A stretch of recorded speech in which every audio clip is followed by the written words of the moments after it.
That's less communication. As you send, what did you want to send, Mr. Bartley? Sorry we've gone so long. We just returned. Let us know what you need us to do. You want to take a selfie with Alan Greenstone? He does that. He rips a keyboard from the sending stone and just types as you're talking, super fast. You can see the runes, magical runes, just kind of like appear in air as he takes it, swipes it right. His eyes go blank as the tattoos glow, and he looks back at you with kind of a solemn look. He goes, "I'm sorry I wasn't received."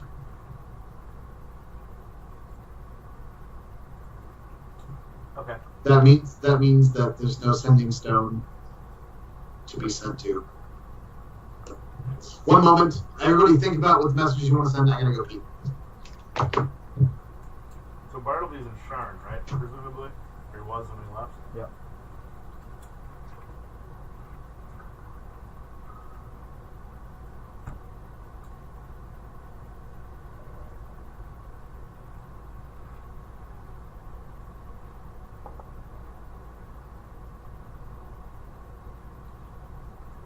Now, does anyone remember about, like, that piece of evidence we found in the Mornland that was, like, Bush did 9/11? It was, like, some country had Yeah, it was, Karnath. So Karnath knew what happened when the Mornland was going to happen before it happened. Yeah. And they had all their people leave. Yep.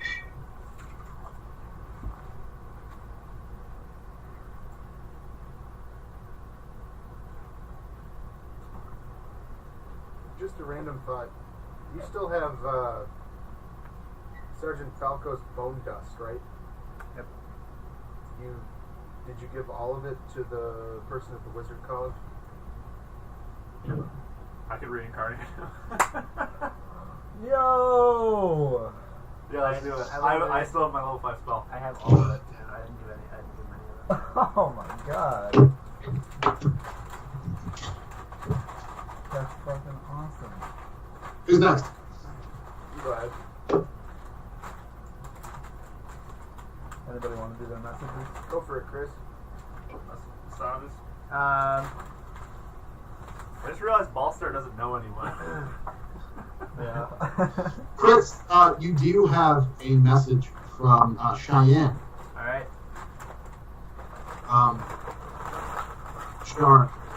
Dated about 2 months ago, saying, these suspicions that you told me of the Warforged have been confirmed, by everyone. After the transmission that was received by all ears across the globe from this thing that calls himself the Lord of Blades, saying he's the new ruler and chosen one, chosen of Niconis. I'm sorry I ever doubted you. I'm sorry I did not help you more. I hope to find you well. Please, if there's anything we can do, the college can do to aid you in your efforts, please write back. Dated 2 months ago. Alright. I'll reply. I'll just say,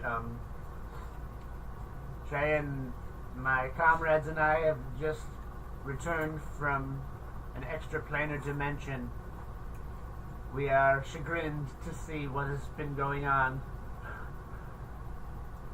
We are currently in, forgot the name of the city, whatever city we're in. A bucolic pastor. Corenberg. Yeah. Corenberg. And are making plans and trying to get in contact with all relevant authorities and make a plan. Please update me on the situation as soon as you can. With relevant Where is your college located? It's in Charlotte. authorities. Please Wizard and inform us. Please be in contact.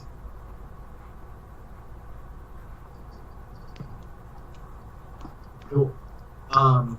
Terrence, you also get the ball star, or not the ball star, shit. You also get the Mr. Bartleby message saying that his pleas with the Brellish Council have fallen on deaf ears without certifiable proof.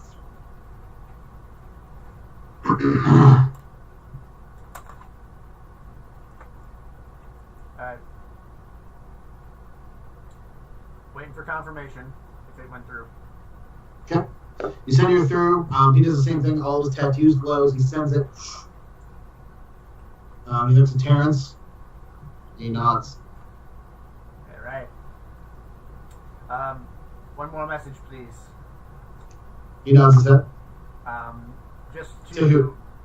Just to like whatever general office of. Let's see. So I didn't go through to Bartleby. Who would be the next logical? There was the woman that was supposed to be in charge of you that was based in Rote. Yeah, okay, why not? I'll send a message to her. Okay.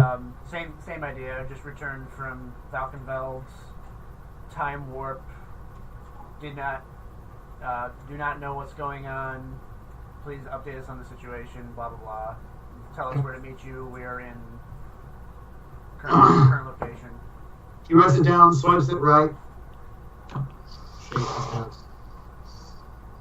Didn't go through. Who is that to?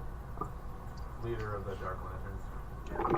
That was to me, yeah. Remember Bartleby said that you would have a new handler because you were higher rank now? Yeah. That woman, either she's dead or the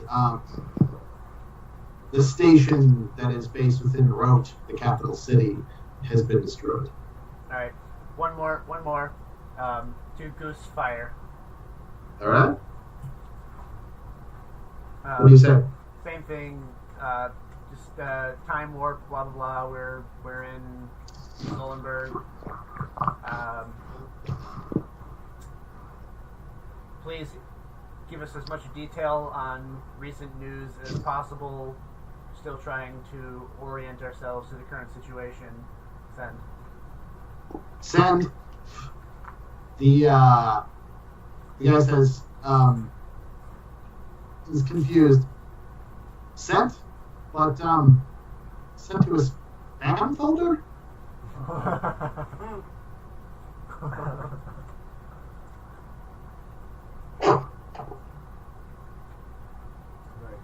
I guess I will send a message to Cecil and just ask him what the hell's going on. We just got back. Okay. WTF. What's up? Pretty much. He nods, saying that it went through. Chippies? Alright. I'd like to check. I still have. What kind of confirmation do you need to check one's personal messages? Well, it either means that the life force that the account's been bound to has died and perished and moved on, or the station that's closest to their life force has been obliterated. I pull out the head of Alan Greenspan and, hey, you check this guy's messages. No, I can't. Why? There's no way. His life force has been expired. Therefore, the messages cannot go through. No. Are you fucking insane? No, it's like a bridge payment. You know, like I don't have it right now, but I'm gonna get it later. No. Put the head back and bury him. He's your friend, isn't he? Yeah, I mean, but he'll be alive. So you can't make this fucking work? No, get out of my office. Wait. I'd be cool with you using my head to read my messages if I Yeah, see? if I did it. What kind of a message sender are you? Send the big sent to the other fucking side. You're just the best robot you can be. That man is dead. That shit in his mortal coil. Alright, The poor man. since you have no critical thinking skills, Fine. Well, why don't you just do your job and check my messages? So, check on-off messages. Okay. On off, you have one from Diesel saying, okay, I gotta get the voice right. I can never get the voice right in the first go. Hey! Hey, darling! Dear Donna, oh my god. Where the hell are you? We have shit coming all over the city, and you're not here to protect me. This hurts my throat. You're killing it. I hope you're safe.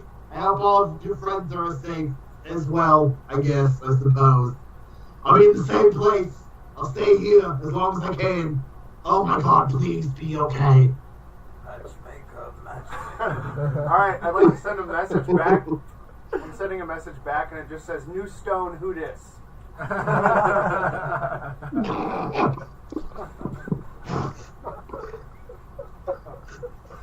Fantastic. And Feywild is fucking, and then a fire emoji. Feywild is fire. Awesome. Alright, I'd also like to send one to Usador. Oh, yeah. Brah. What's good?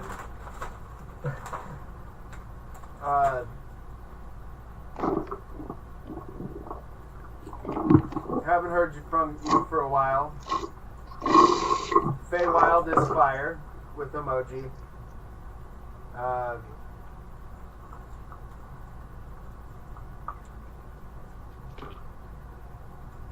Have you found the Dark Lord? We could use your help. Solarian sends it, he goes, received. Oh shit. As he comes back, he goes, you have a reply. Sweet.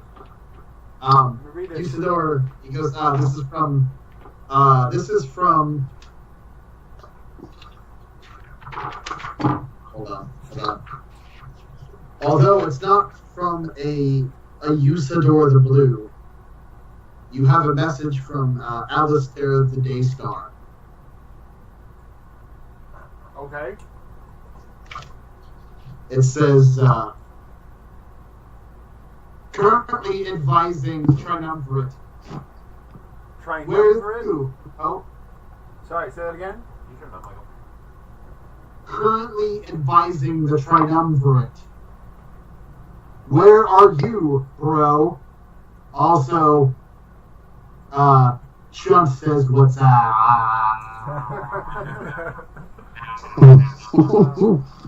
Chunks up with that. Chunt's up with that. Sounds that way. I'm sorry, I said it wrong. Chunt's Could I roll like a history or intelligence check to know what the triumvirate is? Actually, don't bother because Solarian just recently mentioned the Trust is what the secret police is here in the gnomish country. The secret police that nobody knows and everybody's really good because of paranoia. The Triumvirate is the gnomish ruling body, pretty much, where it's the Triumvirate means the three major cities, Tron, Korenberg, and Zolenport. They're the people that run the entire country.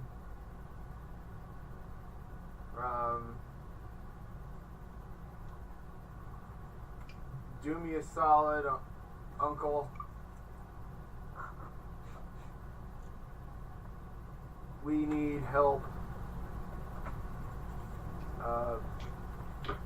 We should talk in person. And let's get wasted. Send nudes. Send nudes. Of the ant? Of Auntie?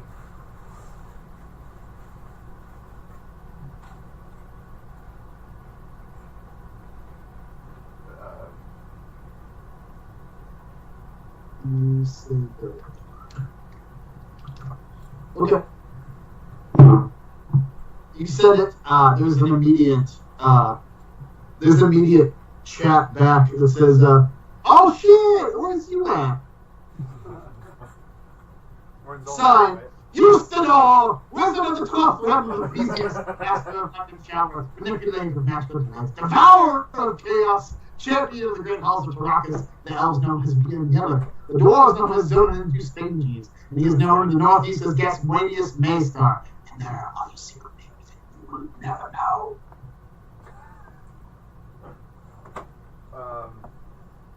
We're in Zolenport, right?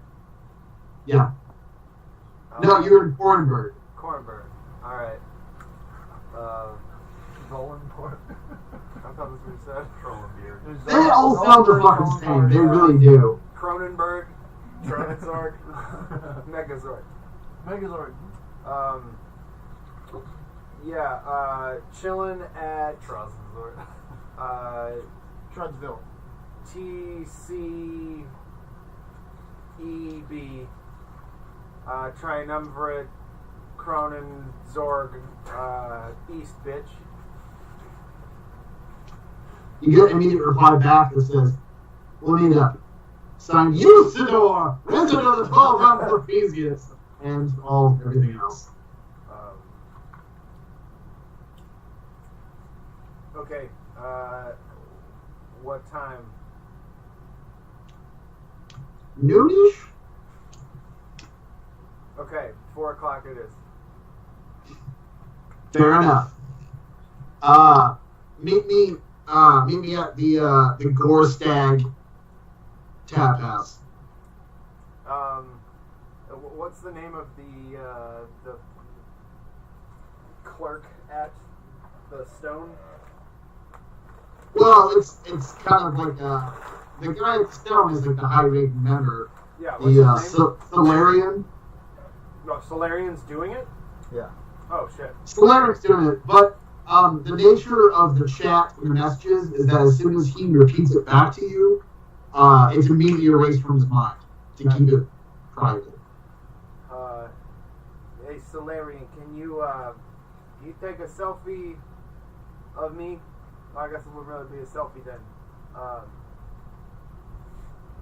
Is there technology there to do that? He has access to a cantrip called what's it called? Mage mark? Mage stamp? Okay. Arcane mark, that's it. Or you can essentially take a picture. Okay. I would like to have him use Arcane Mark. On your D? No. just as me in the background with everybody else in the House Civis of Cronenbort. And Korenberg, sorry. And is there like some kind of, I don't know, like Cronenberg thing in the background? Korenberg? Yeah. There's a shield of Kornberg. Alright, so Arcane Mark with the shield is a large, it's like a helm with a large mustachioed man, like a gnome, with a big smile, like a creepy smile almost. I just get the whole crew in a selfie. Terrence has a nip slip. Nip slip? Just send it to Thiesel. Okay. I will write that down. Oh man, he's Anybody else? Any more messages? I'm good. You really can't do anything with this fucking head? He snaps out of it and goes, "Ugh! Oh my god, he's your friend! Bury him!" He's a jolly Why? He turns to whoever's closest, I'll say Ballstar, and goes, "Your friend is very disturbed." Can you look at me for a second? He does, with questioning eyes. Do I have any hair on my face right now? No. Actually, it's very very clean. Alright. Yeah, it's...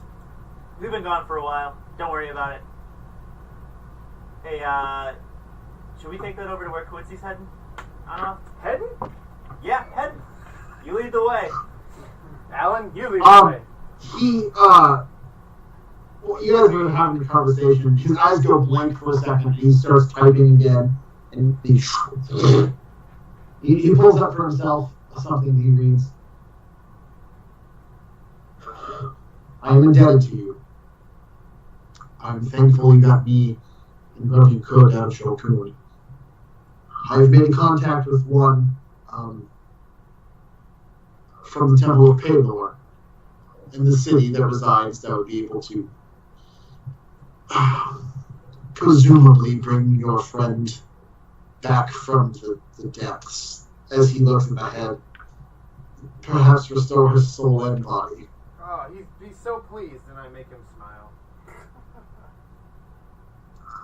He gives the most pained smile you've ever seen. It seems that there's a high-ranking member of the Church of Palor here. Their name is the Radiant Servant, Leonis Carlistar. I've chosen of the Sun. He's a high-ranking member inside the Church of Palor. He might be the only person that's able to cast a true resurrection of your friend. I would pay for it, of course. I've arranged the meeting. I'm more than happy to supply the 10,000 gold that's required. This pleases me. Ballstar poops a little.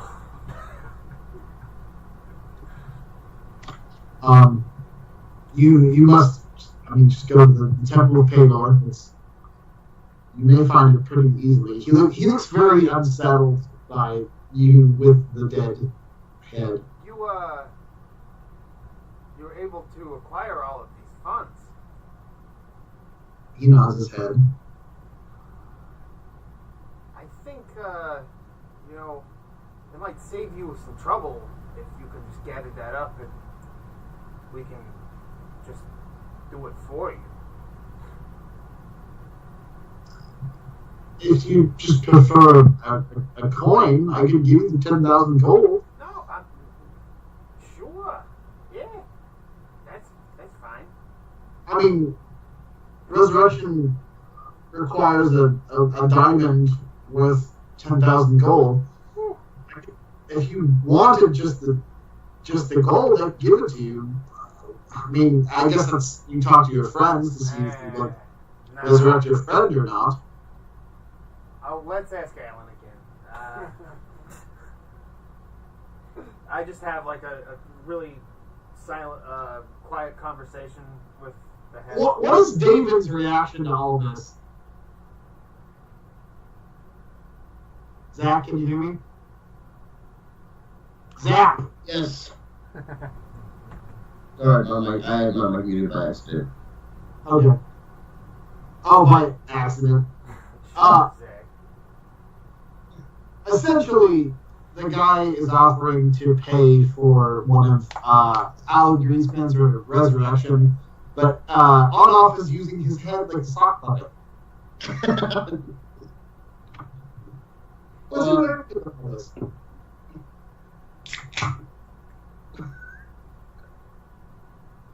I'm just staring very blankly, kind of through everyone in the conversation, not really. Paying attention? No, I'm paying attention, but I'm just really done at the moment. You're kind of unaffected. Yes.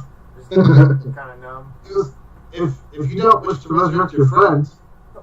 Hold on. Let me talk to him. And Oh my god. I have a quiet He conversation. covers his mouth with his nose and turns the opposite direction. You really want the diamond? I don't know if Zach is aware of this, but Dave's character has a madness that he received by spending 9 years in prison by himself. that the more serious the situation, the funnier on-off finds it. That makes sense. Okay. But, I mean, the only Is thing. what's everybody else doing? Like, is anybody else like sickened by this or what? I guess it's just Ballstar and Terrence at this point. Ballstar's like looking like Dr. Phil, waiting for a response from Alan. He's like hands over his What about lips. Terrence? What about Terrence? The only like the spine and the brain of the group. What are you feeling about this? Terrence knows what On-Off has been through, and just keeps an eye on him in case he needs to intervene, but doesn't say anything. Okay, so you just let it pass. Okay. It's a diamond, but we could get Ballstar. I mean, Alan. I mean, tell him what you told me. Well, we could get 10,000 gold, but it requires a $10,000 diamond. What do you want to do, Alan? I mean, I really like you guys. You could do a lot with the 10,000 just in gold. And it'd be fine, and you can go on without me. I really want to say Don't On-Off say is that, like Alan. you can do numbers and numbers and also numbers. On-Off doesn't know the numbers, but he knows Alan Greenspan would know what to do with the money. I mean, you can figure all of that out. Invest! Stock market! I mean, that's a pretty good deal, isn't it?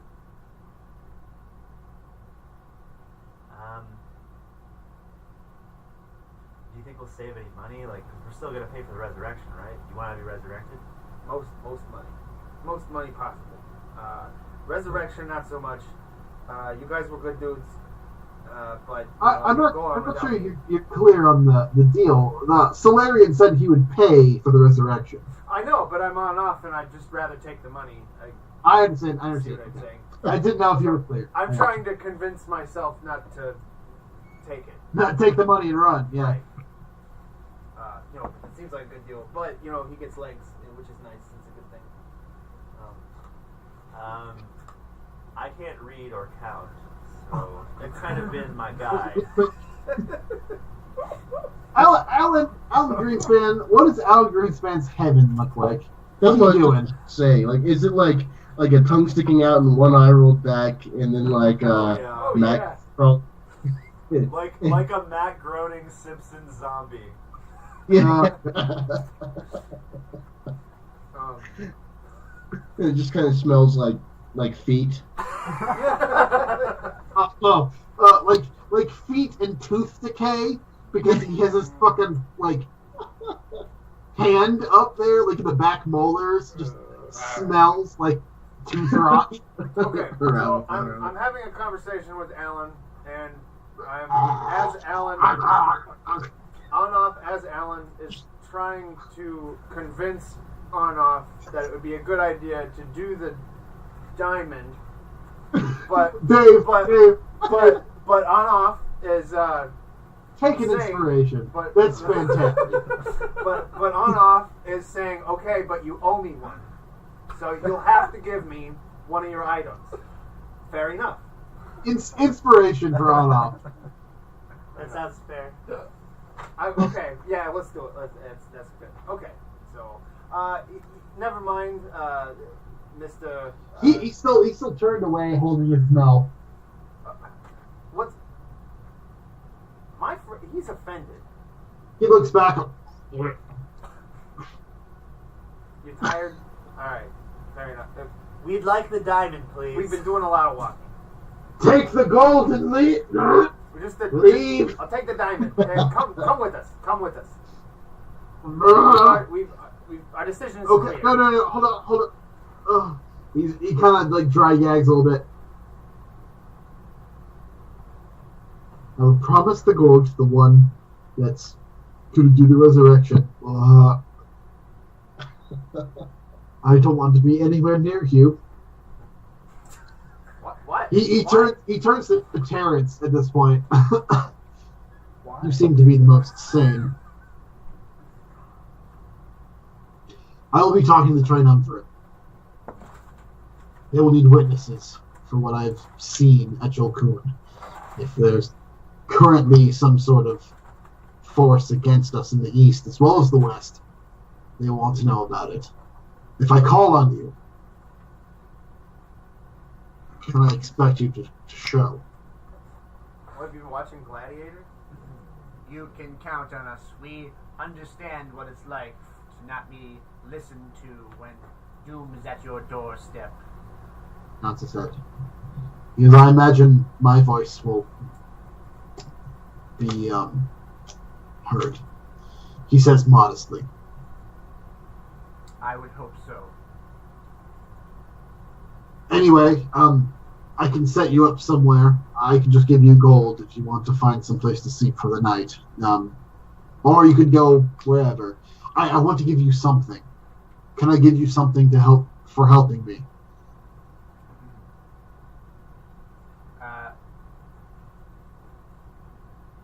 Sure. Your recommendation and enough to cover the next few nights would be more than sufficient. Absolutely. Can you? He rushes back into the back and takes. Well, you don't really know. He goes in the back. He comes back with a large sack of gold.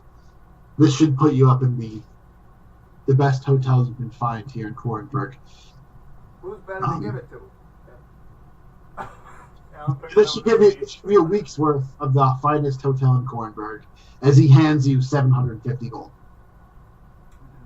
I was curious. Can you hook us up with like maybe a discount or like a freebie on House Civis dealings? Like, You mentioned my name, and he takes a bit of wax and he seals it. He seals a bit of wax with a letter of his recommendation, and he gives it to Ballstar. He goes, "You'll never pay for anything at House Civis ever again." thank you. Teleportation. No. That's not Civis. Teleportation is not Civis. Oh. Civis is strictly messages. Okay. However, that means you would send actual packages to the mail. Yeah. Woo. No cost. A box of rats. Oh God, I solely regret giving you the box of rats. How many rats are in the box of rats by this point? Well, I did. Last calculation I did was 256. No. I've opened it. Okay, so you gotta tell Zach. You gotta tell Zach. Wait. I know the box of rats, so next Wait, time you okay. open it, it's going to be 512. Oh, no. I haven't. Last time we talked about it, but I didn't do it. And I was at 8. Oh, really? I thought you did it in the Okay, if that's what Dave has written down, that's fine. Dave, write it down. Write it down that there are 8 rats in there. Next time you open it, it will What was the double. last time we talking about? Last time we said it was 8 times. 8 Okay, times. so it's not opened. not not exponential. It's times 2. No, that's doubled. You guys come to a double? conclusion. Yeah, that's a... Okay, fair I'm enough. a- 256. Do you guys want to take a fiver really quick? Are we good? Sure. Figure out how many fucking rats are in there and come up with a consensus. 2, 4, 8, 16, 32, Yeah. 64, 128, 256. Okay, fair I enough. don't We remember. got that high. Last I time didn't think remember we got 16. that high. I just remember that we talked about 8 times last time. So I think what he was gonna do was unleash the rats in the darkness cloud. Yes. I didn't do But that. he didn't do that. Okay. So whatever the number was before that is your number. If it's 7, then it's 128. Well done on that fucking Alan head. That was amazing. Thank you. So good.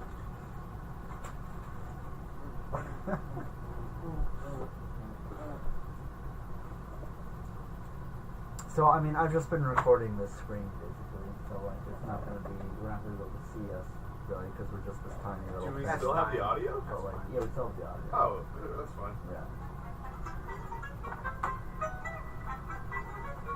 Dylan's checking on our beautiful faces. I missed a bit, a section in there. I think I really only missed my part, but it's not a big deal.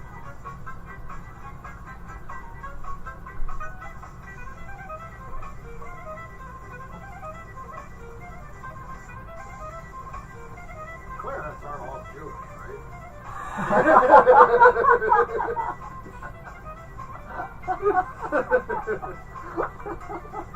Definitely born from a mother clarinet.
Hey, John.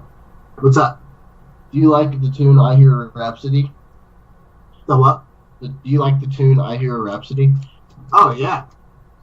Yeah, I love that tune too. And they made that one of the audition tunes this year.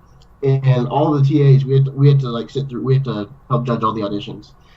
So like, I used to love Green Dolphin Street, and then last year everybody freaking called that. Playing it? Yeah. So I really hope the same thing doesn't happen this year. Yeah, absolutely. You know what my new favorite tune is, though? What? I Could Write a Book. Do you know that one? No.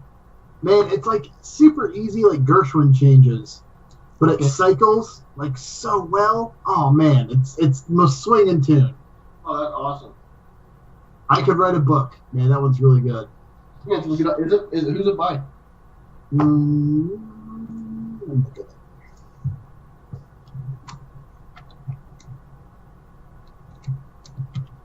It was Nathan Borden that turned me on to it. No, it was Sage Judd, actually. Oh.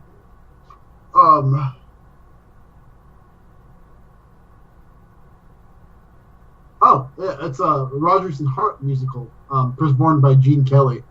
Oh, okay. It's super good, though. Yeah. Yeah, been playing with Sage a little bit, just when Mike Ingdahl can't fill in, so. Oh, nice. Yeah. Do you know Lucas Hewlett? Yeah, that's Riley's trumpet player for his Daydream group. Oh man, he's killer. We're having him play tomorrow with us. Oh, great. Dude, he kicks ass. Oh man, he's so good. I'm really jazzed to. This is the first gig I'll actually play with him, but man, he's killer. I really want to hear you. Because he really reminds me of you. That's the whole thing. I want to hear you and him play together because they both play bone, and you both have the same like approach to the style. I think you guys would have like just the most beautiful chemistry. Oh, sweet. Yeah, I met him once, and he definitely seemed like a cool guy. Yeah. He's super cool. I heard I'd like to play with him though I hear he might be going back to North Carolina once he finishes. Yeah, I heard that a little bit too, but I don't know. As long as I can have him. Yeah. I hate playing with the Sage, though. Really?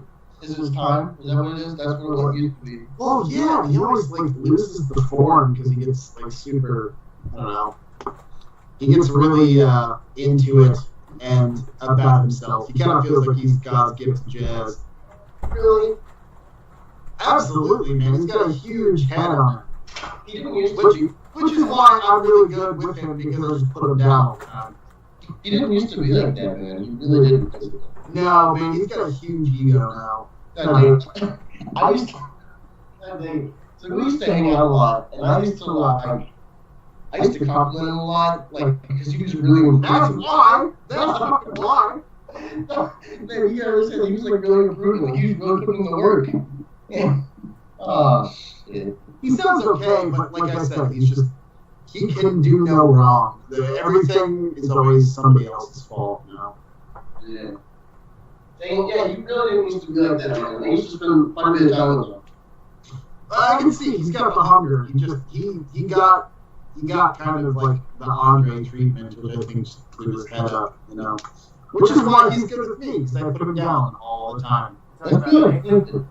Because, no, yeah, he was improving really fast, and then he stopped, like, yeah, it didn't sound like he improved as much last time I heard him. So he's one of those players that is only good as a soloist. Like, you put him in the context of anybody else, he has a lot of trouble adapting. So he thinks he's really good when he's by himself. You know what I mean? Yeah. He doesn't play with anybody. He just practices by himself. So. Who's that? Nathan? No. Sage. Oh. Piano player. How's Nathan doing? He's doing well, man. He got a good offer from, was it Western Michigan? He did. Yeah, I tried to talk to him a couple times, but he just blew me off. Oh. Whatever. He's busy. Man, that was like really. That was so much fun just doing like the Monday nights or the Monday mornings. I mean, that was great. Absolutely. And he got really good. Oh yeah. He definitely put the work in, but I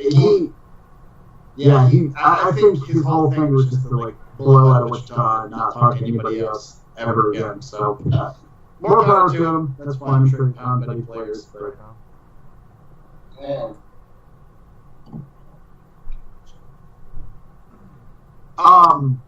Joe. Yeah. Tell me about Cletus. So one of the things on the sheet I kind of like.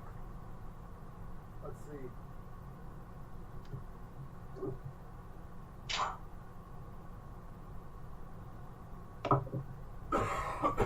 Oh, it says he idolizes a particular hero of my faith, and I constantly refer to that person's deeds and examples.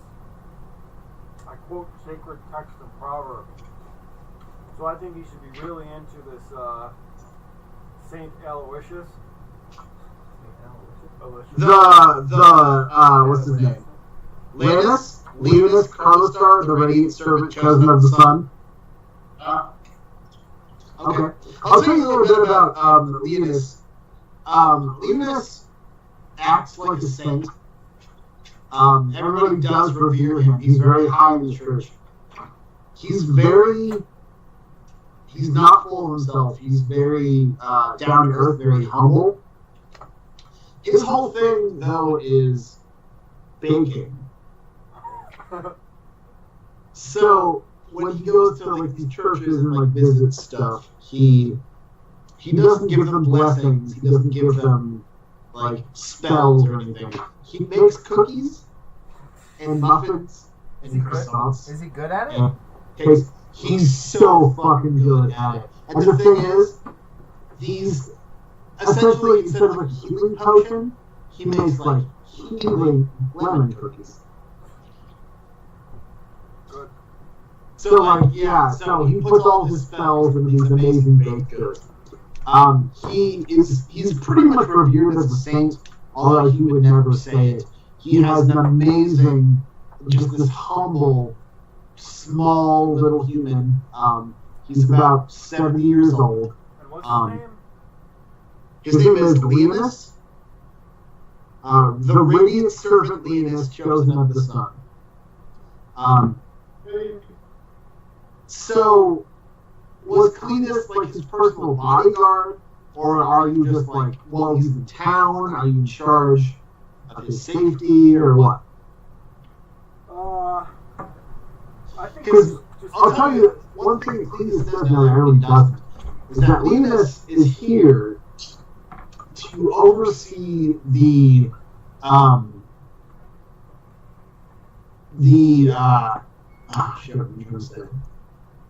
Leonis is here to oversee the restoration of a very important, very ancient temple that was recently discovered deep inside the Seawall Mountains called Brightwatch. A very old temple that's said to hold many relics of Paylor. That's kind of the main reason he's here, is to validate the relics and to oversee the restoration of this temple. His main base is here in Corenburg, but his main thing is this Brightwatch temple up in the Seawall Mountains. So what is Cletus's relationship to Linus? I think he's more of a roadie and not an official, guard or anything.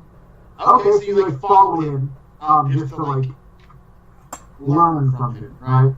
Yeah, and enjoy the cooking. Is Linus aware of you? Oh yeah. Okay. So Linus, I mean, he's not the kind who would shrug somebody off. If somebody like genuinely tries to follow his teachings, which are a little progressive, all his stuff is about like food unites us all. Like that's kind of his teachings is like it doesn't matter whether you're good or evil, everybody has to eat. So he's kind of this chubby, like 70-year-old who's just this amazing cook and baker, and he puts all these like ridiculous spells. And like he's almost a saint. If he were to die in martyrdom, then he would go down in the annals of Paylor liturgy as a saint. But he's not dead yet. I'm envisioning like a calm, modern Emerald with a very quiet band. Except like really fat, because it only cooks like cookies and stuff.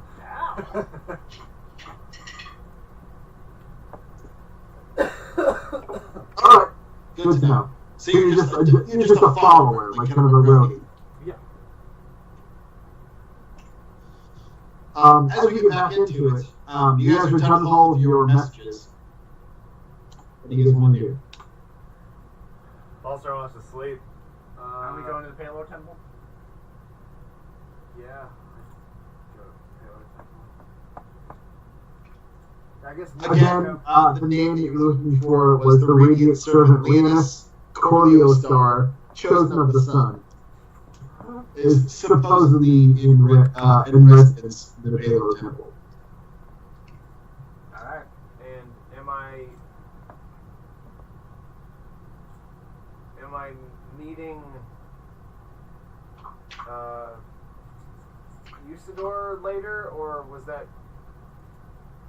You were planning on it. Right now it's about like 6 or 7 o'clock in the evening. You said 4 o'clock the next day. Right. Okay. At the Gorstag Tap House.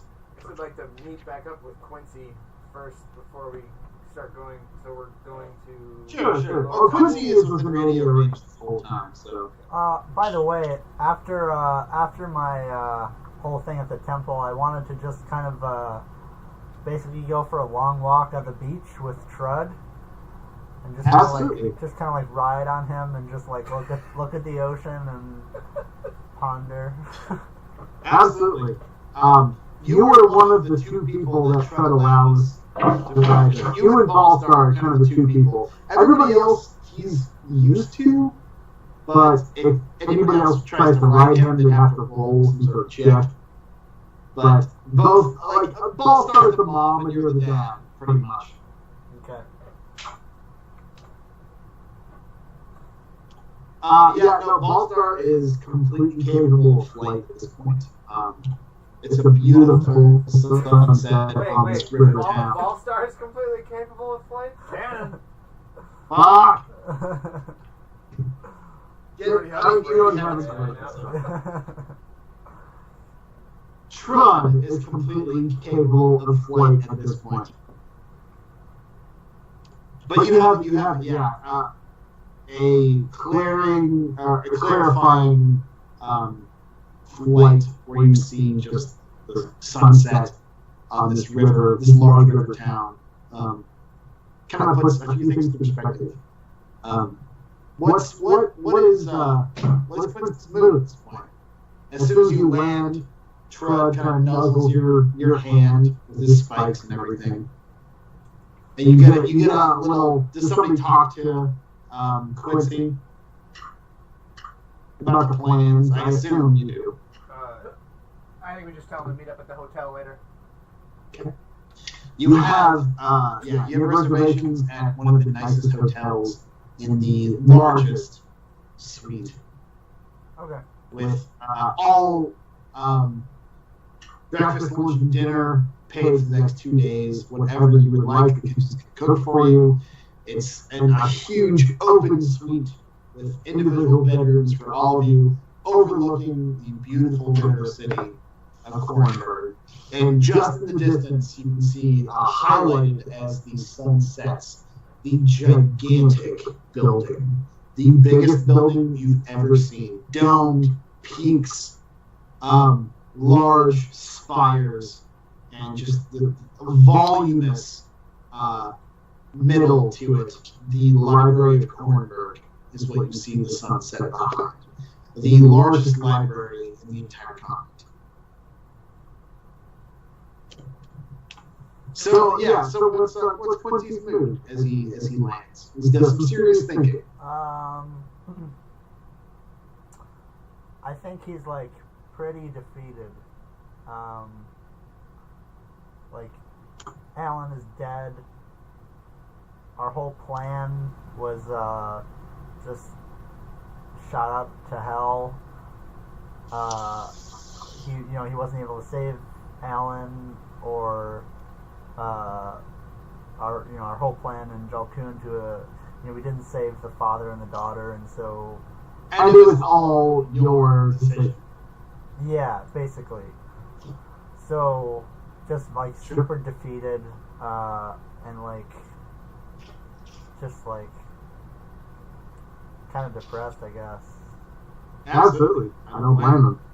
Can I have once you go within range, you get a note from the people from your party saying they're at a specific hotel, the penthouse suite. Okay. Whatever.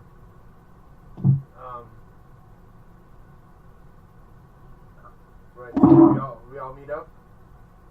Yeah. You guys are on the penthouse suite. Again, it's the size, just the living room is the size of 2 houses put together. Like, there's a bar, there's like a billiards room, there's a living room, a dining room. There's just this huge mansion in the penthouse suite, and then you all have your own individual rooms. And whatever you order is brought to you breakfast, lunch, and dinner. So you have complete room service and an amazing penthouse suite with the perfect all glass view of the library at Kornberg as the sun sets. You're about 12 stories high.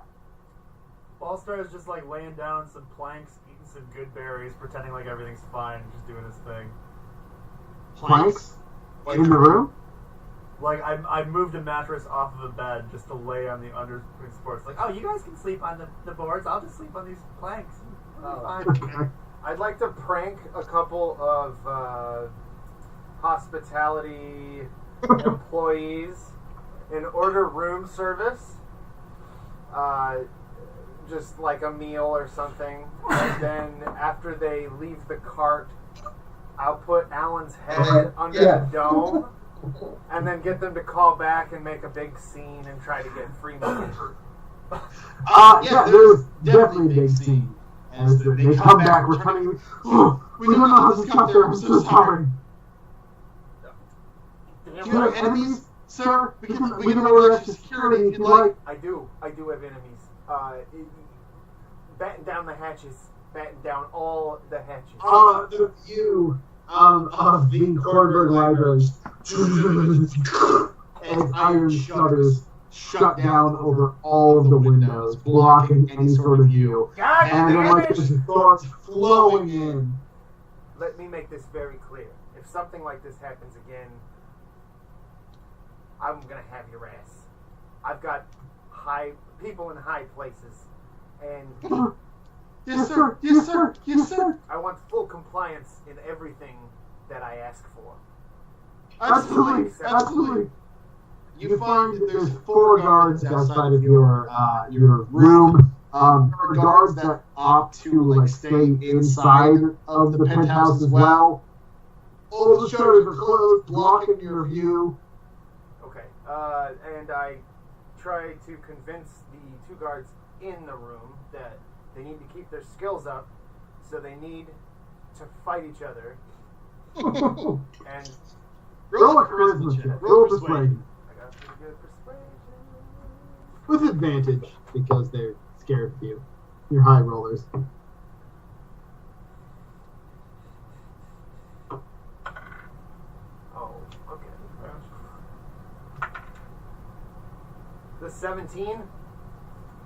Not quite enough. They believe their skills are up to par.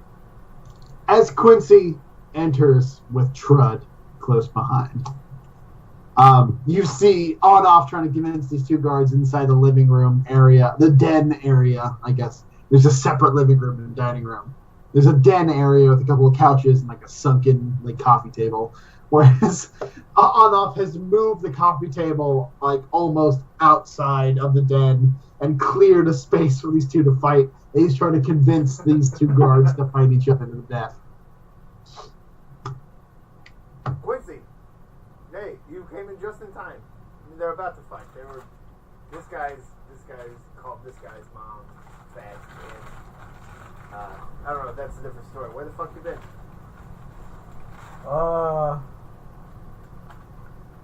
Just went for a stroll in the park. You look over, Quincy, and on top of the cart of you see turkey legs and bacon and like chips and dip and like peppers and just like oranges, like just ridiculous things that Onoff would request. Just like I need 16 oranges. I need 4 bananas, not 2 ripe, but 2 of them too ripe. Just like this carts and carts of this ridiculous things that Onoff has ordered, and sitting in the middle of it, a platter with tomatoes and lettuce where a turkey might sit, is the rotted head of Alan Greenspan in this death grimace. The second thing that you see once you see Onoff as he approaches you nonchalantly.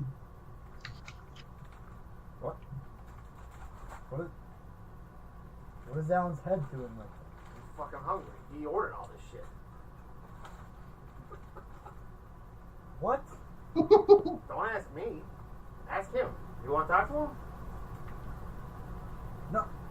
I didn't fucking do it, Alan. I swear to God. Don't try to blame this shit on me. Quincy, he's there. You just have to believe. Hey, Alan. Did Alan you guys said find out what's happening? Yeah, Alan said he's like really sorry that like the plan with your brother like kind of backfired and then like all that other shit. But we should get back on it. Yeah, I How fucking are know. we I gonna get told Alan him. back? What? How are we gonna get Alan back? I don't. What, I got like Alan. What was it? It was a diamond. Oh no! What? Wait. What? Stop playing games. You think this is a game?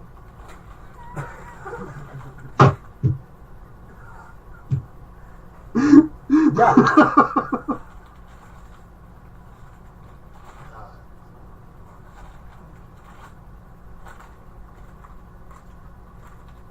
Sour Patch Kid? Well, man, Alan was saying something about, like, picking back up with, like, your brother. And I agreed with him. I thought that was a good idea. I think we should get his legs back. And we... Yes, how do we do that? How we do that again, Alan? You remember? Okay, hold on. This is all going on. What is Terrence doing? The only kind of like logical mind at this point. Everybody else is fucking crazy.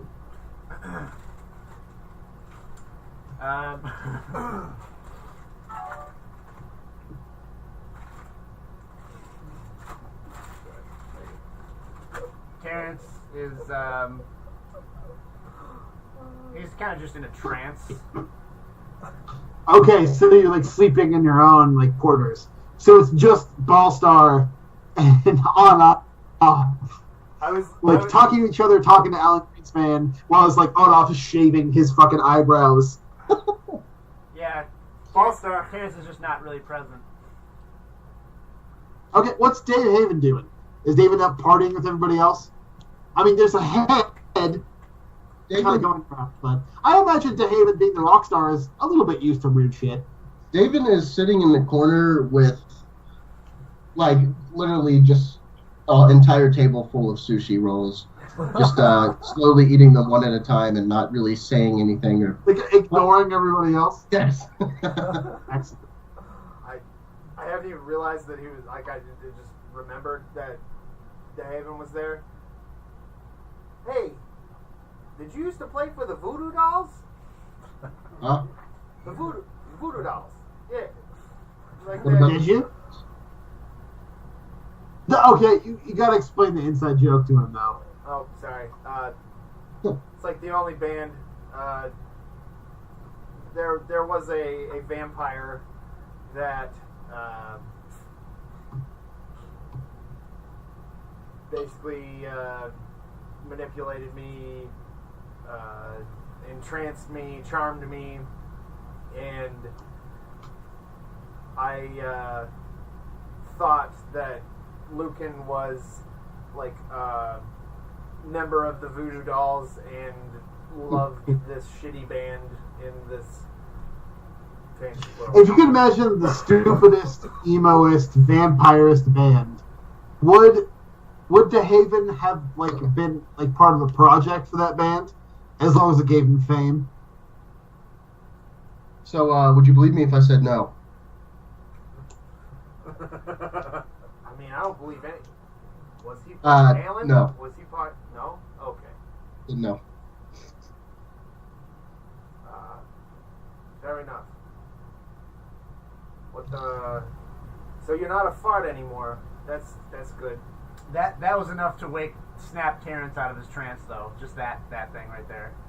The Voodoo Dolls? Yeah. So Terrence, what do you mean you don't know who the Voodoo Dolls are? They're from Truffalo. Voodoo Dolls as Goo Goo Dolls, obviously. Yeah. Yeah, well, shit. If you want, you can have DeHaven be whatever you want. It's your backstory, man. If you think DeHaven was a serious artist or he collaborated with anybody for fame, it's up to you. Oh yeah, totally. No, the point is he was ashamed of it. Yes. So he was. Yes. Okay. Just with a lot of makeup. A lot of makeup and just kind of really edgy. Sure. Yeah. Getting into the edgy 12-year-olds. Well, Terrence is furious that he doesn't know. I believed you because I was in the middle of a conversation and then realized that you were there. All right. So I ordered 50 pounds of sushi, and this doesn't look like 50 pounds. It doesn't look like those motherfuckers. All California. I fucking told them how much do you need? 50 pounds. 50 more? Yeah, let me make it. Have them bring it up to scale. Absolutely. Zero it out with a big container, whatever it takes. Right. Yeah, call back room service to bring back a scale and 50 pounds of sushi. Oh yeah, they come with a 50 pound bucket. They come of water. They fill up the water. It's sitting at 48.8 pounds. Well, but then you notice that Terrence is off in the corner with a gelatinous cube roll. I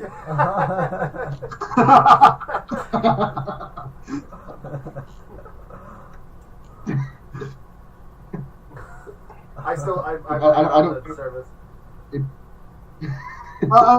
It must be 50 pounds. The one your friend's eating will add up to 50 pounds. I swear we brought up. Do you think I'm gonna get him to throw that up?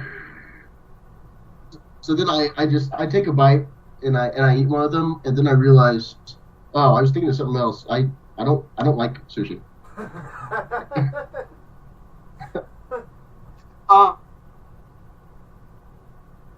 More servants, they start plating the sushi back into a cart, while the one that's taking order oh, would you like anything else for dinner? Sort of late night snack. I'd like a single chip from every single bag of chip that you have in this establishment. An assortment, yeah. She looks really confused, and she looks over and okay, we'll go for it. They leave. The doors shut. I stop them. I grab a roll and I. Okay, you stop the maitre d' at the door as the rest of the sushi is being wheeled out. My friend is hungry. You didn't even see that. And then I put the roll in Alan Greenspan's mouth.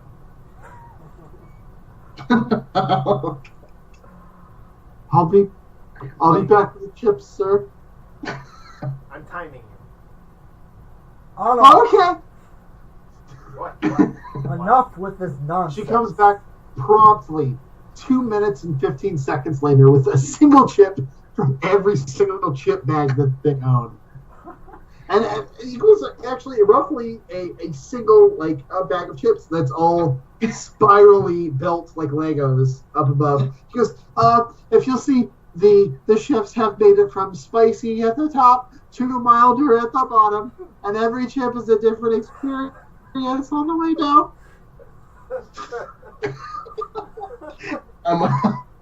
So I'm really pleased. I'm obviously very excited that this is working out. So then I start eating them, and then I just pause. The top chip is the spiciest thing you've ever had in your life. You immediately turn red, tears start streaming down your face. You can feel the fucking earwax from your ears start leaking from your lobes. Can I roll it? Can I go for a Constitution save to ignore the burn?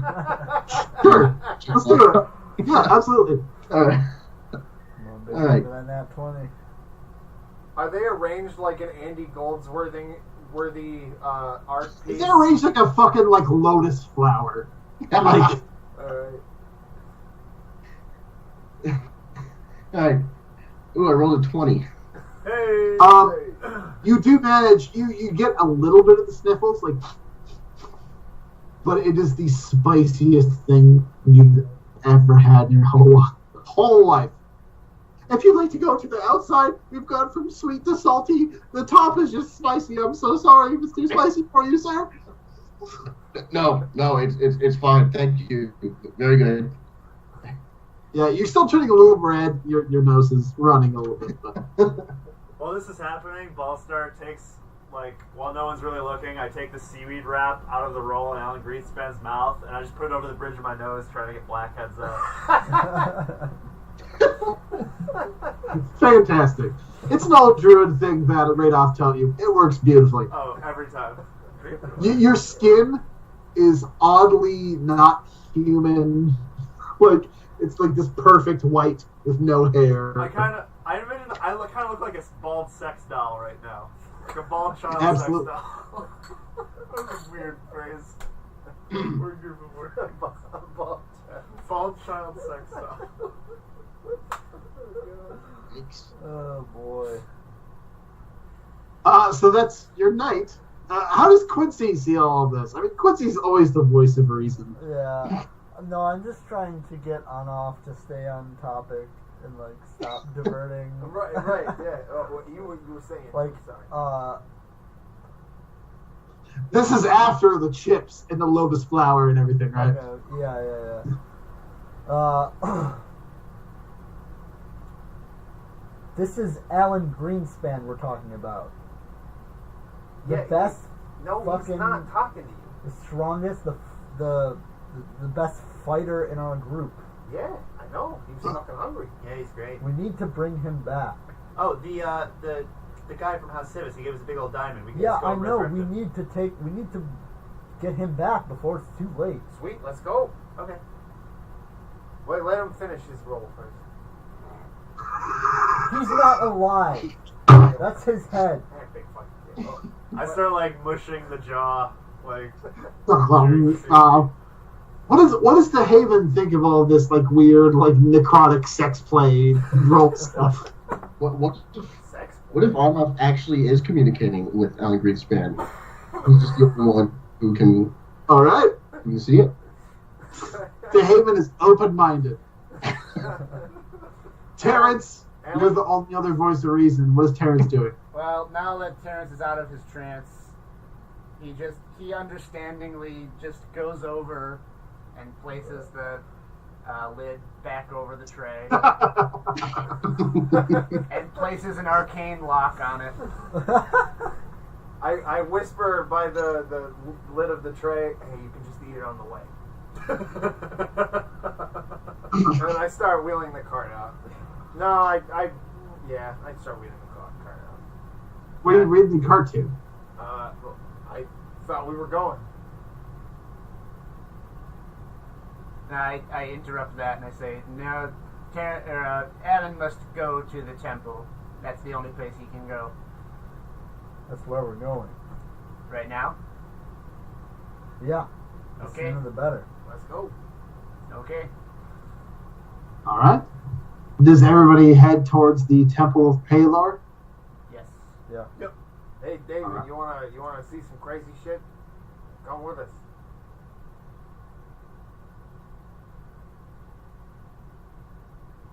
I mean, I know you're occupied with your chips, but It's so beautifully, the flavors interlock with every chip. can I try one of those? Sweet to salty to sweet to spicy. It's beautiful. It's a work of art. This is not a culinary experience. It's art. Because I need to find the chef who made these, and then I'll tag along because whatever dumbass caused all of the windows to lock down made it really boring in here. Right? Yeah. Let's go. Yeah. Let's go. All right. What time? Cool. It is like 10 o'clock at night. Oh shit. Just 10? It's not super late. I mean, you guys are eating dinner, right? Yeah.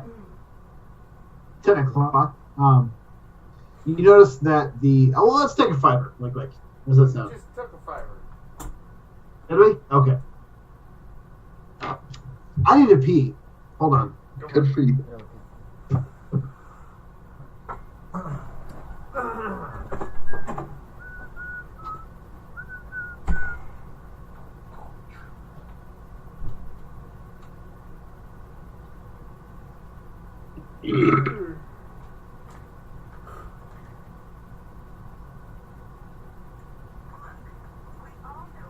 Shut up.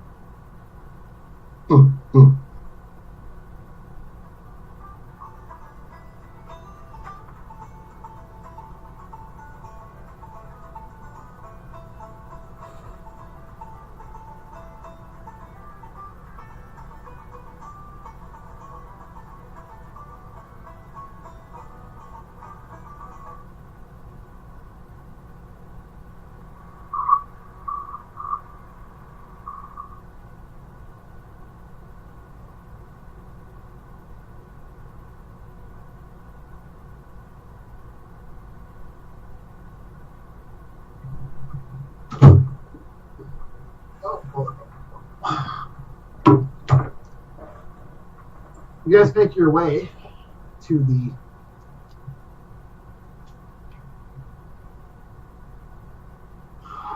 the part of town where the Temple of Palor is. The Temple of Palor being the hold on, I gotta get this correct. I think Quincy knows this. I'm not and maybe Terrence. But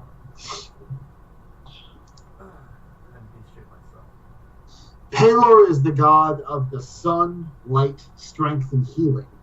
So kind of like the most gaudy god. He's also called the All-Father. It's kind of like sun worshippers. You ever Praise the sun. praise the sun guy? Night Solarian. Yeah, the Knight Solaire. He's his patron was Palor. The Cathedral of Palor is one of the largest in town, donned with stunning stained glass windows, large brass steeples to the cathedral. No torchlight within, only using the reflection of the sun or the reflection sun on the moon to light the entirety of it. So at dusk, it's pretty dark, although inside it kind of glows with its own radiance. It's one of the largest cathedrals in town. If you think of like flying buttresses and like large, the biggest stained glass to let as much light as possible in, large ceilings, all done with these intricate designs and murals on the dome of it. It's just as soon as you walk into the large brass golden doors, it's just as much light as can be absorbed is shown down onto it. Because even the nighttime, you still feel the radiance coming from the altar. There's a few attendants there inside of the main part of this temple. There's looks to be like 6 or 7 priests that are focused in on a domed stained glass part that is focusing the radiance of the moon directly upon them, which is kind of radiating and illuminating the rest of this gigantic cathedral. As you guys enter, there is one radiant servant that is sitting there, who bows very, very deeply. Welcome to the residence of Palor. How can I help you at these early hours? Yeah, here. I have the cart still, right?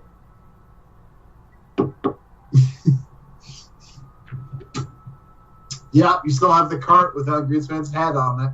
Hey, could you open this?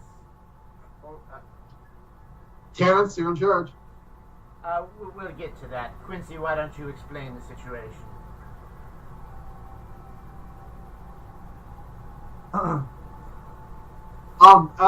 Quincy, this is pretty common knowledge. I'm not going to be roll for it. Palor is kind of like the brother of Helm. Helm is the more extreme brother of Palor. Palor is kind of just like the All-Father. Just like you worship Palor if you don't want to to Helm brethren. Palor is the person that you worship if you don't want to commit to anything. Okay. Helm is like protection, and then there's like Ioun, who's like knowledge. Palor is kind of like the head, like Zeus. Okay. Like those who worship the other gods kind of feel as Palor, although powerful, not as committal. You know. Sure.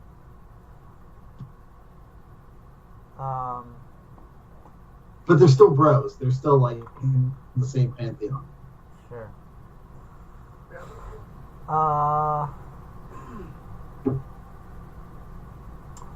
Hello, Father.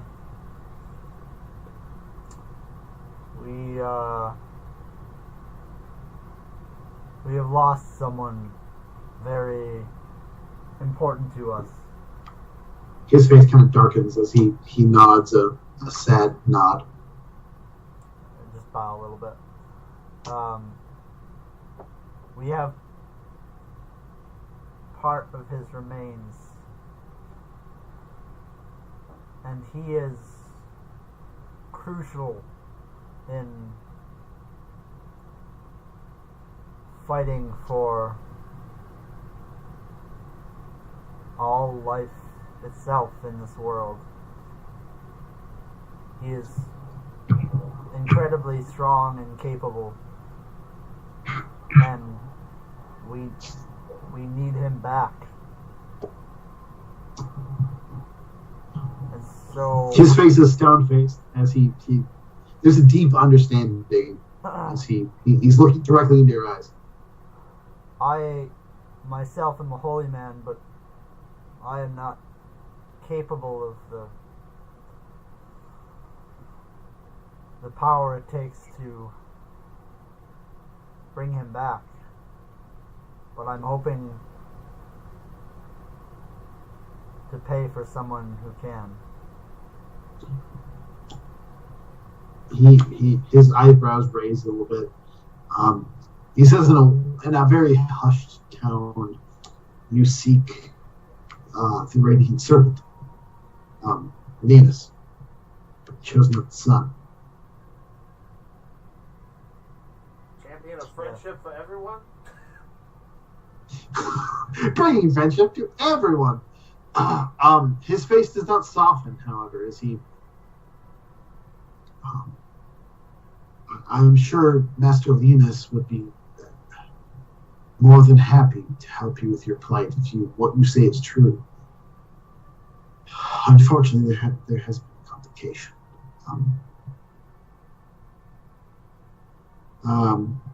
Master Venus has resided here for about a few weeks, blessing us with his presence, hoping to restore an ancient site called Brightwatch, overseeing the validation of the relics that have been stored there. However, I'm afraid Master Venus is overdue. About 3 to 4 days he's supposed to come back, and he has not showed himself. I can show you to his retinue if you'd like, if you wish to ask more questions. I'm afraid nobody here would be able to cast what you hope to be cast. Nobody here is as high ranking.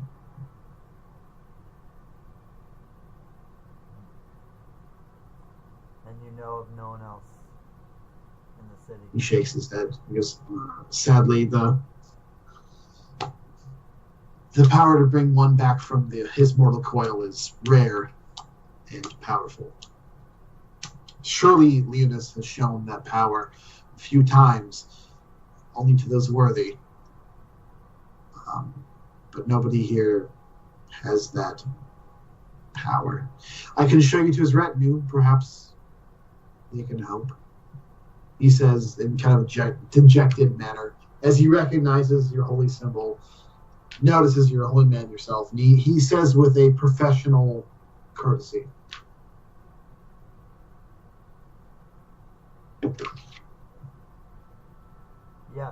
Yes, I would. He nods. Like that. He takes you into the large golden sanctum, just past the altar into one of the doors to the right, and takes you into a couple stone halls, where there are about 6 people, a lot of them wearing robes, praying in a smaller chapel with their own sunlight kind of coming down from the moon. There's a bunch of them wearing just white robes with the face of the sun on them. However, one of them is dressed in full plate armor, and a dwarf, which would be Joe's character. Joe, you know that Leonis has been overseeing this ancient temple called Brightwatch, just about 15 miles away up into the mountains. He is about 3 days overdue. You know the exact location of Brightwatch. However, when you offered to help escort him up there to validate some of the artifacts that were up there, he did not want your presence. He said that it was a solitary journey. Now he is 3 days overdue. As these adventurers come in by one of the head septas of Paylor, they introduce you. This is Quincy, among the pantheon of the faithful. Perhaps you could tell him what you know. The septa says as he introduces you to Quincy.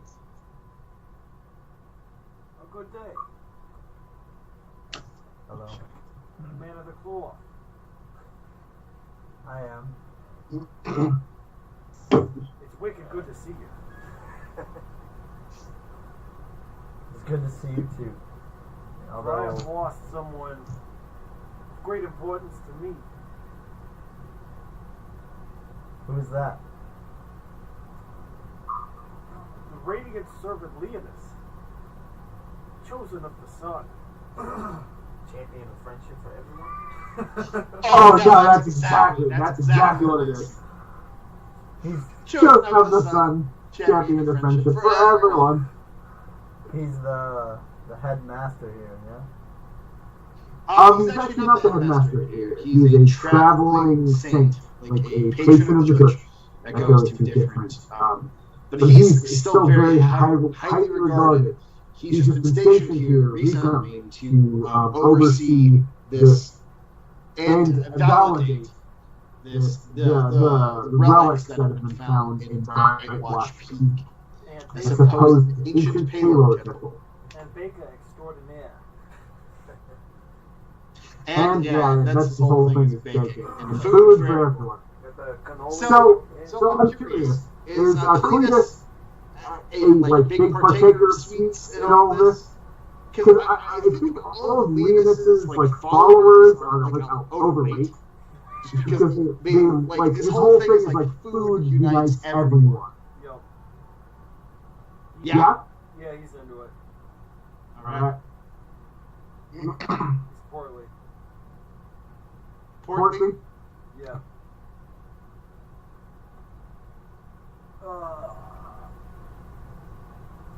So Leonus is gone. How long has he been gone? 3 days now. Do you know where he originally set off to? He's overdue. He's headed east into the mountains. The Brightwatch Temple. When was he supposed to be back? He's overdue 3 days. I was putting together A large. what? I imagine all of his followers just make sweets to cover each other. So in the middle of all of these followers, there's just this plate of cookies and cakes and muffins and stuff. Bear claw? Yes. I'm gonna grab one for my friend. I would love one. Now, a search party needs to be put together. You think he's still alive? I feel it in my heart.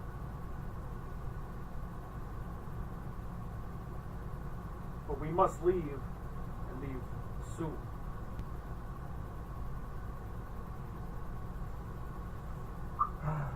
Is everyone in the room? We're all together, I think. Yeah. Your whole party's in the room. Everybody sees a small, like 5 or 6 portly followers dressed in these bleached white linen robes, as there is a oven and a small kitchen provided, as there's just the smell of sweets coming from the oven, and the center blessed by the radiance cast upon the moon in the skylight. In the very center, there's just this gigantic plate of sweets. Cookies and muffins and cakes and just anything you could imagine that's sweet is offered here, where Cletus has taken charge of all of these people. They have not stopped baking them. Are they baking furiously? Furiously. It's kind of their way of prayer to hope that Leonus comes back safely. I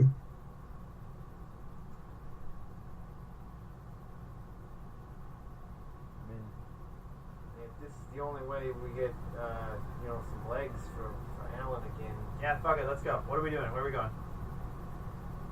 And DeHaven, you want to come with us? Yeah. All right. So this is it. We just We gotta abandon get our boy everything back. we're doing. What do we Try to find someone. We gotta find him so we can get Alan back. Yeah. But I gotta sleep first. I mean, he said that he kind of lost feeling in his legs. I thought you said you could get Alan back another way. It'll be Alan, but it won't be Alan. We get a diamond. That's true. One thing, there's a house rule. I guess I haven't really told you guys about yet about resurrection and bringing somebody back from the dead. There's a house rule that I want to institute that Matt Mercer in Critical Role uses. Essentially, the lower level the resurrection, so like reincarnation, is what Ballstar has access to. Not only would he come back as a different race, he has to come back half the level. So there's two spells that would not have him come back half the level. It would be Resurrection and True Resurrection. Currently, the only person that can cast Resurrection would be this Leoness guy. If you want Alan Greenspan back at half the level in a different race, you could cast Reincarnation if you'd like. It'd all be randomized. You have access to that if you'd like. If everything goes bad, I can reincarnate him. Yeah, reincarnate is half the level in a different race, but resurrection, is what will bring him back at the current level, same race, with a little bit of disadvantage for a little while. Resurrection is a higher spell than resurrection. Resurrection is a higher level spell than reincarnation. Okay, I thought I heard you say true resurrection, but yeah, there's true resurrection on top of that, okay. but you're not sure. That's that's a very high level spell that will bring somebody back with no consequences whatsoever. I'll tell you right now, this Leoness does not have access to that spell. He has access to resurrection. That's it. You guys are tired. There's a cot in the corner. You can sleep on the cot. Together. Thank you for your hospitality. Yeah, I'll go to sleep for a while. When can we leave? We leave when you wake off the cot. What, you dumbass? First thing. Fair enough. Everybody else down? Yeah, I'm good. Everybody stays here in the Temple of Palor? Is that acceptable for DeHaven? Is it DeHaven or David? We have a hotel. It's just David. David? Yeah. Yeah, is a cot acceptable for David? Yeah, why not? Fair enough. So you guys sleep here? Yes. Yeah, I'm fine with it. Alright. You guys rest here for a full 8 hours. For Terrence, only 4. As you guys spend the night here in a sacred place of Palor, for the next 24 hours, all of you advantage on all wisdom saving throws and are immune to fear. Yay.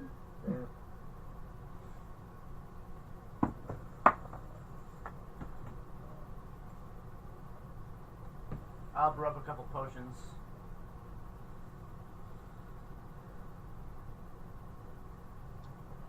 Say what? I'll brew up a couple potions. Okay, I will say the sweets that are done as like a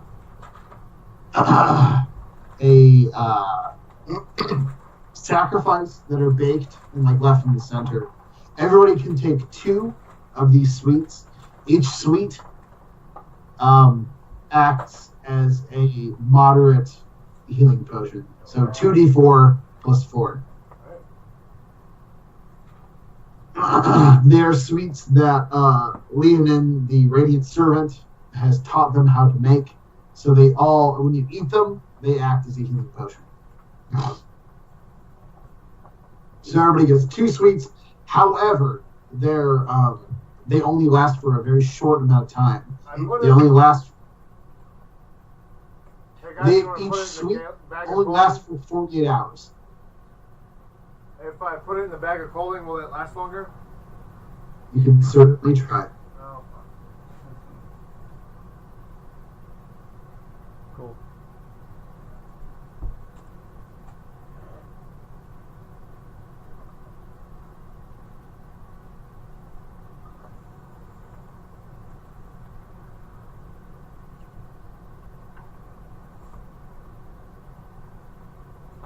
You just want to take a fiver real quick? I gotta go to sleep. Yeah, I'm dozing off too. Okay. I mean, we can call it right now if everybody's falling asleep, or we can go a little bit longer right now. About like 20 minutes. Is that cool? Okay. 20 minutes? Joe's bouncing, but I don't know what the consensus is. I'm down for whatever. Yeah. Okay. 20 minutes more. Alright.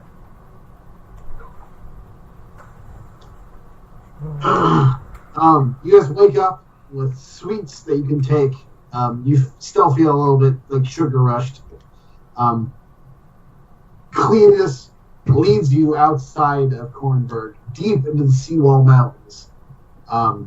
It takes a good day and a half. You're just trudging and trudging and trudging. Eventually, you reach Brightwatch, since a couple of weeks ago, a forgotten temple of Paylor, an important temple of Paylor that you can see gleaming in brass and gold and platinum, streaming among the large peaks of the Seawall Mountains, reflecting the enormous sunlight that just gleams off of it. It's almost hard to look at. As you wind your way, led by Cletus,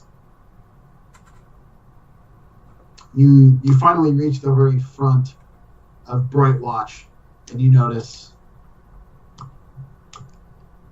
trouble has happened here. There's a large boulder that has seemed to have rolled and buckled in the large 20-foot brass doors of the temple. This boulder's wicked big. One of the spires, one of the four spires in each of the four corners of Brightwatch, has folded and buckled and fallen into itself upon the main sanctuary. You can see a series of cranes and mining equipment seem to have for restoration. But as you get up here in the mountains, your breath shallow because of the altitude. There's complete silence as you reach Brightwatch.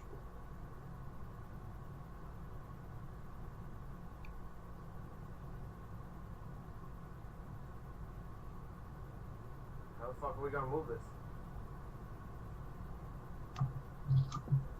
No, John, it's smashed in the door or it's blocking the door with the boulder? It looks like they were like 15-foot large brass doors. There was a boulder. It looks like it was thrown and smashed into. So the doors are wide open, and there's a boulder sitting in the middle. You can kind of scoot your way past the boulder. It looks like the boulder was thrown purposefully into the front doors to break the front doors open.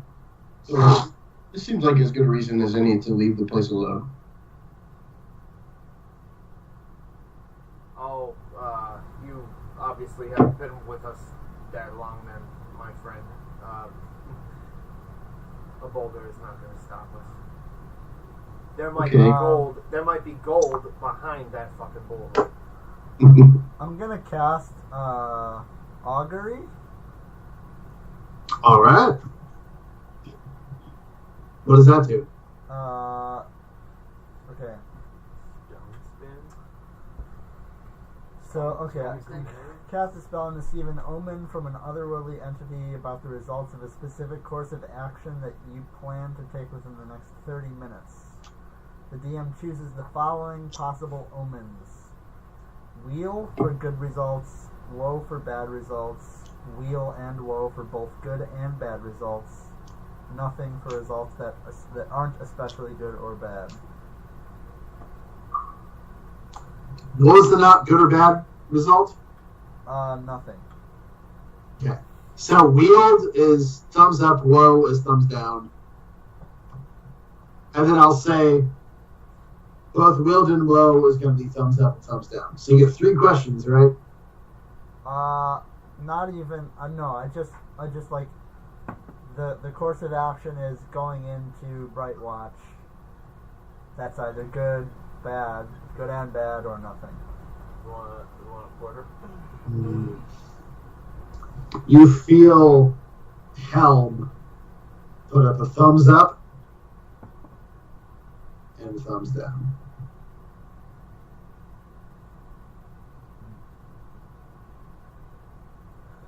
I think Leonis is probably in there. But there's also trouble probably.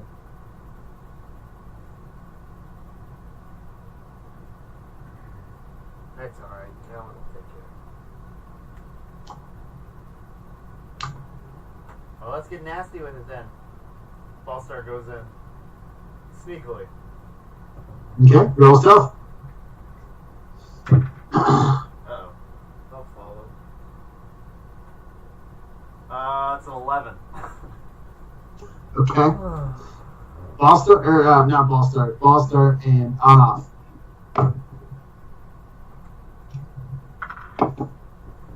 It's a 22. Okay. Both go separate directions. Sorry, that's a 24. The first thing you hear is the wild whipping and whistling of the mountain winds. You're at a high enough altitude at this point. It's difficult to breathe. It's difficult to do most things. You can definitely feel that altitude sickness kind of start to fit in.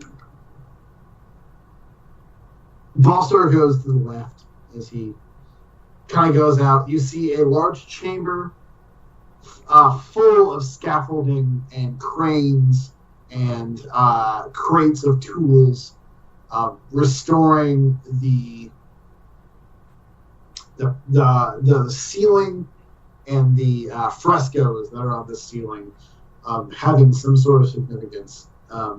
You kind of dodge between a lot of the scaffolding that's meant to like hold up the pieces that they've already rebuilt. As you do, you hit one of the scaffolding's big center of gravities as the scaffolding just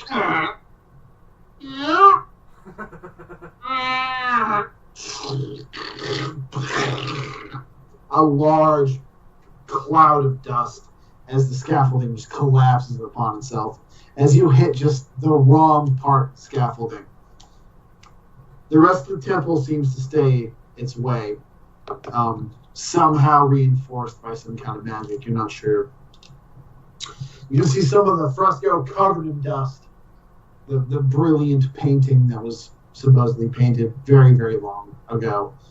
On off, you take the opposite direction. Different frescoes, different scaffolding. You manage to dodge your way through. You make it up to the altar. As you kind of like, you make sure to try to look around. You hear nothing but the whistling of the mountain winds going through all the cracks of Brightwatch. As you reach the altar, and you see about 4 acolytes of Palor impaled by a single gigantic arrow the size of a telephone pole. All completely impaled directly onto the altar.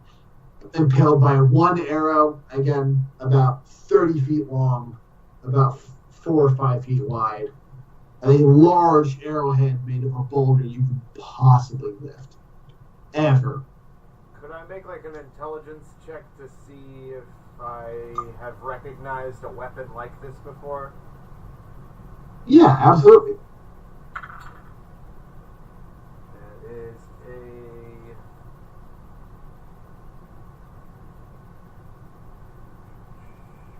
24.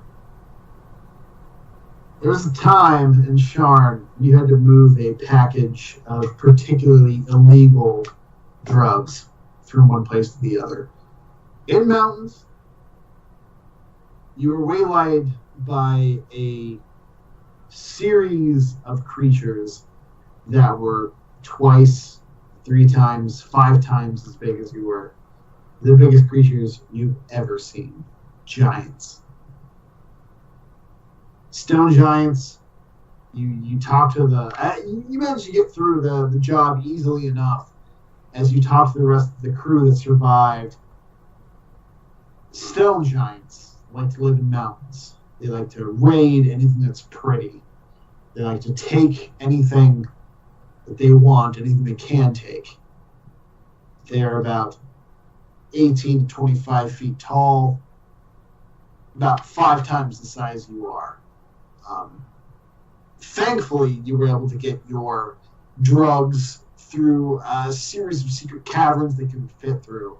But you definitely remember seeing a few of your compatriots being impaled by great axes the size of telephone poles, long swords that were 20 feet long. These stone giants are tribes of roving barbarians that will not be satiated on anything but gold and slaughter and glory.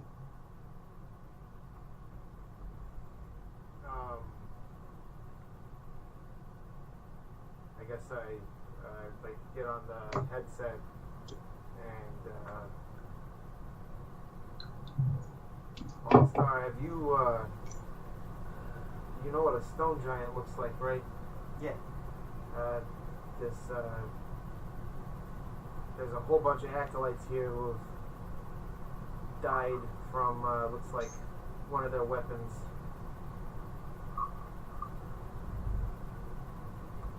Do you know anything about the way that stone giants act? Or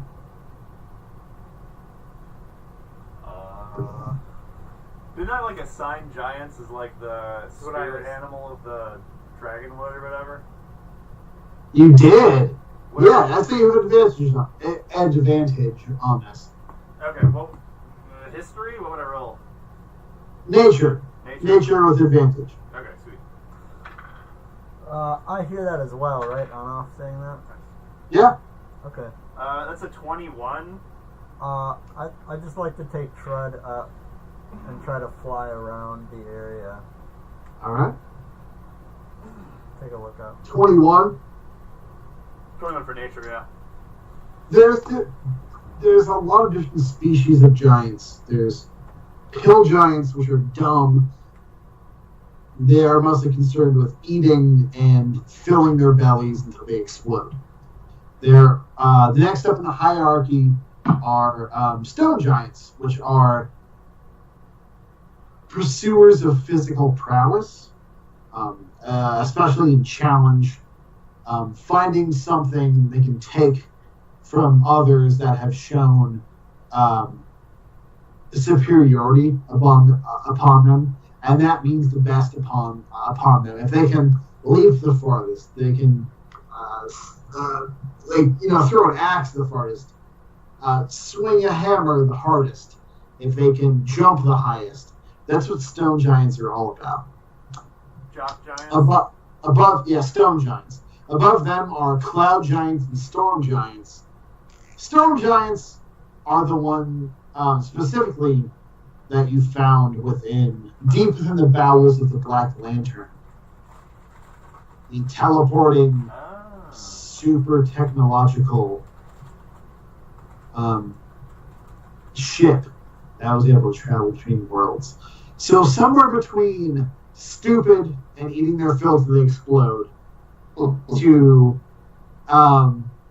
finding these technological marvels that are able to travel between dimensions, giants lay. Stone giants are kind of still lower on the totem pole, although not as dumb as hill giants. They are still considered smart. They consider physical prowess to be the highest thing among them, although they are still intelligent. That's what you know. Stone giants tend to inhabit mountainous regions, and they like stone and rock. That's where they feel comfortable. Cletus does not see any of the acolytes to match the description as Leonis, the radiant son chosen, or the radiant servant chosen of the sun. He does, however, see that all the relics that were supposed to be real of Paylor to be missing.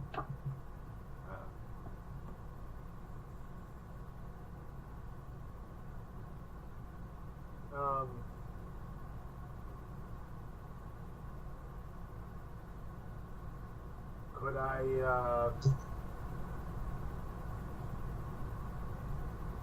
guess sneak back and like just show everybody the way like I found. Sure. You guys all see these 4 acolytes pierced by a single gigantic telephone pole-sized arrow. All of them pierced. Other ones smashed to jelly. Other ones thrown up through the ceiling and dead hundreds of feet away. Can I do an investigation to see how fresh this is? How long ago this happened? Absolutely. 27. Look at the prints. It's actually not very hard. These giants are heavy. They make very heavy footfalls upon whatever sort of soft imprint they can. Maybe 12 hours. Looks like there was a lot of sitting here, a lot of deliberation, until finally something was dragged out along with all of the giants that were here to attack. Looks like there was a total of 3 different giants, all separate foot sizes, and there was a singular item behind all the giants that was dragged out, very heavy, in a very specific direction, as a matter of fact. As you can notice, these giants are pretty easy to track. Even though you're in the mountains, there's still the share of soft dirt that every once in a while, you can see for at least half a mile, these stone giants have stepped into or made their mark on.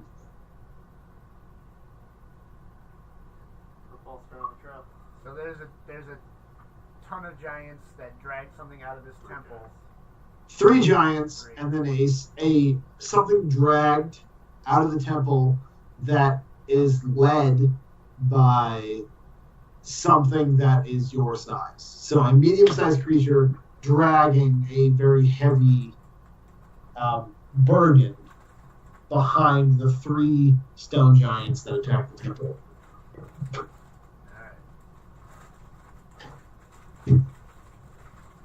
So I try to piece it together and tell everyone.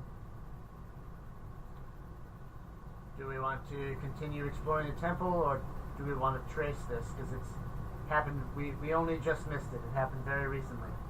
We could possibly catch up with them. I mean, we can always come back to the temple. Let's check the tracks. Sounds good.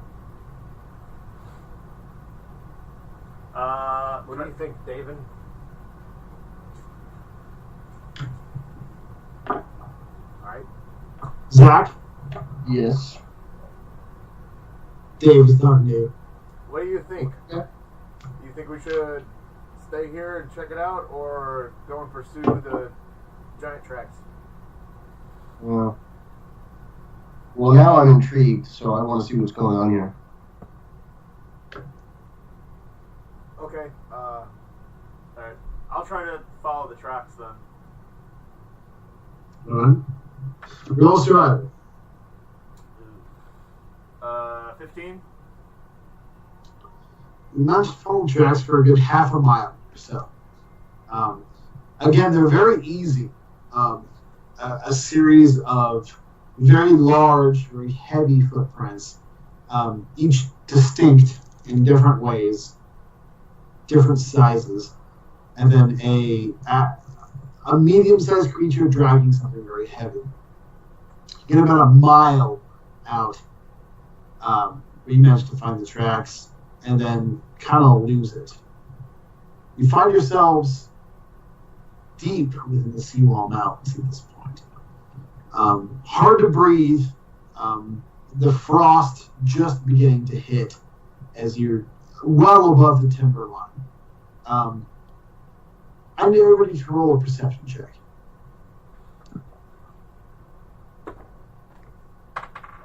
19. Nat 20, bitch. Nice. 23. I got a 27. Okay. Zach? I forgot again the process for. So 1d20 plus your wisdom modifier, and if you're proficient in perception, your perception bonus. Or your proficiency bonus. Alright. I rolled a 10. Okay, that's fine. Anybody who rolled a 15 can, or 15 or higher, can see the track of the giants continuing a little bit further, deeper to the mountains, towards a thunderous waterfall you can hear, deep within the distance. Ballstar, you see that. As a matter of fact, you manage to track pretty much all the way. You crest a large peak. You can see from there, tracking about 2 or 3 miles, just within a waterfall coming off of the snow that's melting off these seawall mountains. There's a small cave that seems to indent into that you see these tracks lead into. On off, you crest this peak as well. As you take a peek, you see what Ballstar sees. However, you see smoke in the distance. As you narrow your eyes, kind of follow it off into the horizon, to the north a little bit. You see a large bridge, maybe a half a mile long. And as a matter of fact, a bridge you recognize. The bridge that you had crossed going into the Mulgar Pass, going into Rukandral.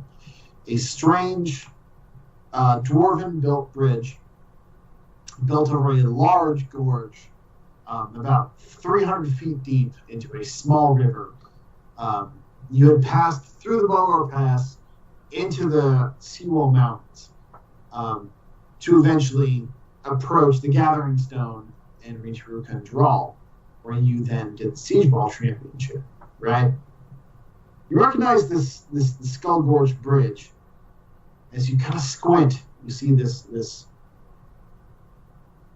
smoke emanating from one side of it. As you squint, you see the shadows that you thought you saw ends up being units, thousands, tens of thousands, hobgoblin and warforged units on the eastern side of the bridge, all camped up. They are all meeting and on the eastern side of the bridge. So the bridge goes from east to west, crossing this huge chasm, 300 feet deep. You see this tens of thousands of hobgoblin and warforged units camped on the eastern side of Skull Gorge Bridge. You see 30, 40 different bonfires streaming into these large black smoke that they're assumingly using for blacksmithing or fire or cooking or warmth. You don't know. You can't see from here. Streaking into the horizon as you see tens of thousands of units making their way through the Marble Pass into Zilargo. And screeching from the very, very top of the Skull Gorge Bridge. All right. Lost connection. Did you lose connection, Zach? Oh, I'm here. Did John though? Sounds like it. It was mistaken. Yeah. I had a climactic moment. Yeah, right? Jesus. Oh boy. Cliffhanger extraordinaire. He planned it. Yeah, I hope so. Oops, I hit refresh. You enjoying yourself? Oh yeah, I'm just tired, man. Right on. Yeah, sorry. No, dude, it's good.